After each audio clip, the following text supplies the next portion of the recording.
Hello, this is sbfrequency event. My name is Adedunke Gomina, and as you can see here with me, this is the wing mixer. So we're going to be bringing your way series of videos teaching you the functionality of the wing mixer. So make sure you subscribe to our channel and put that notification on, because we're going to be bombarding you with so many knowledgeable videos on how to do some basic operations on the wing mixer. So right now, I'm going to be showing you how to name your inputs, your sources, your buses, and your main outs. Let's get into it. So to name my inputs, as you can see, I have a channel selected here, and this is the input section, right? This is the output section, and this is where my mains are. I can also toggle between any of this to switch to my other outputs. Now, to name my inputs, I come and I select the channel that I want to name. Then I come to name here and I give it a name, right? So we have some suggestions here: kick, whichever name it is, or I can just type it in. So I'm going to name this channel my kick here. And they've made it easier for you so that you don't have to always select each of the channels. You can either select the next channel, or you can just click on next here. So that way you can quickly name all the channels on your mixer before you get into the next things you need to do. So now I'm going to be naming a number of my channels. So channel 2, I'm going to call that snare top. Channel 3, I'm going to call that snare bottom.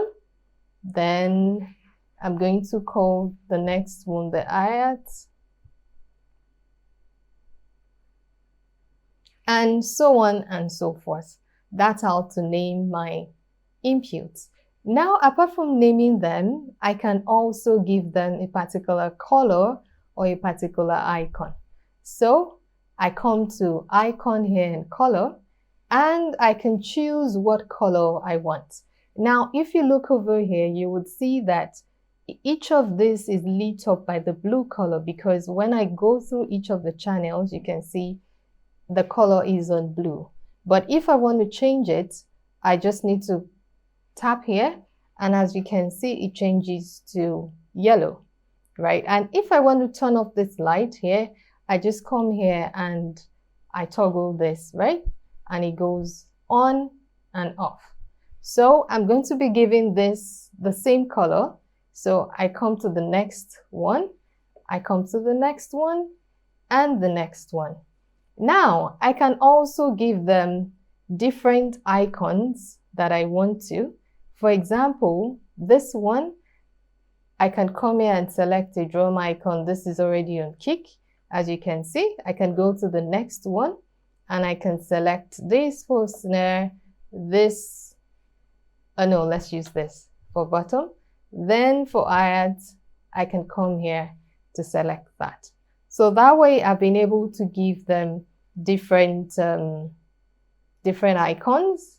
I've also been able to change the colors, so that way I can identify them while I am mixing.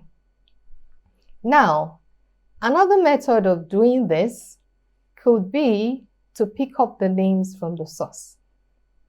Yes, so to do that, I come to my channel. Let's deal with channel 5, which we have over here, right? And as I can see, I come over here and I can select a name from the source here. So one thing you must understand is we have channels and we have sources. I will explain that further in the next video, where we're going to be talking about routing. But for now, let me just explain that a little bit. Now, I have to put this out there. These videos that we're coming up with for the wing series are going to be for people that are very new to the wing mixer, right? So we're going to go down to the basics. So I'm going to explain it from the scratch, right? So I need to say that so that you understand. Now, we have sources and we have channels, right? So Source is where you actually connect your cable to when you are connecting your signals to your mixer. They can be the physical local ports behind your mixer, or it could be your stage box, right? Either it's a 32-channel stage box or the 16-channel stage box. We see that as sources. That is what Wing sees them as, not as channels, right? So you need to understand that when you're routing or you're naming anything. So sources are where we're tapping those signals from. The same way we can also tap signals from the USB audio, we can also tap signals from the Dante cards, right? So those are sources.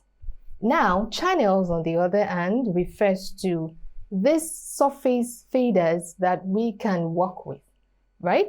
So when we go to each one of these channels, as you can see, and we select them, you can see now that this is written LCL5, which is local 5. That refers to the physical port behind this mixer, not the stage boxes, right?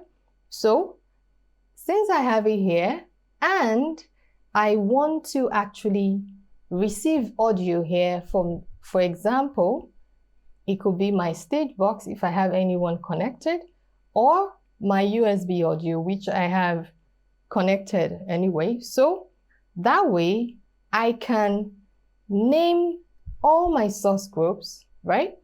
And once I route that and I select this kick here, automatically, as you can see, it has copied the name to that channel. So that's another way to name channels. Now, this method is actually easier and faster for situations whereby you have multiple Wing mixers that you're using simultaneously for an event. You have one on stage, you have one on the house, and you have a stage box on stage. So instead of having to do the channel labeling for both Wing mixers, you can just come here and tap that name from the source, right? On the source here, you can just tap that and drag it to the channel, and that channel will be named, right? So that is another way. Now, the other way we're going to look at is, okay, how do I name my source group, right? So what I need to do now is to go to my routing. Then I come to sources, which is here. You can see this is channels and this are the sources. Then I come to the source, whichever source it is. So let's assume it's my local one that I want to work with. For example, I come over here, and once I select this, I come to this icon that says rename. I click on it and I can call it, let's say, my keys, right? And I can go to next and next and next till I can label every other source in local in, which is the physical port of this mixer. I can also come back to it and I can give it the icon color, right? And that icon color, I can give it, let's assume green, which is over here. Then also I can give it any of these icons that I want, right? And that's that. I've been able to label this particular source group.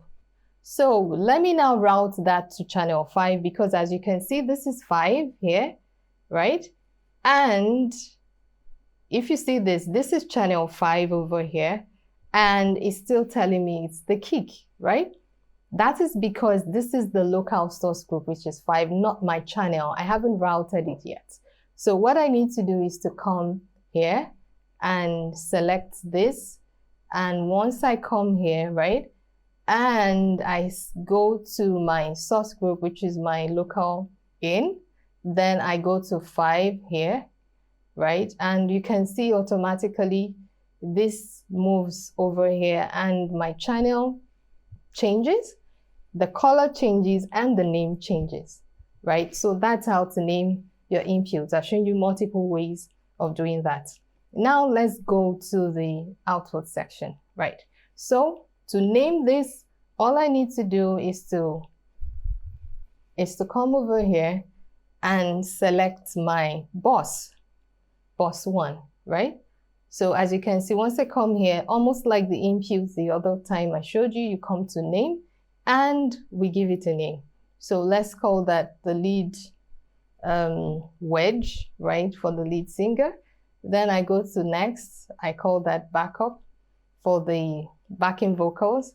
Then I can go to my keys, right, and I can go to my bass.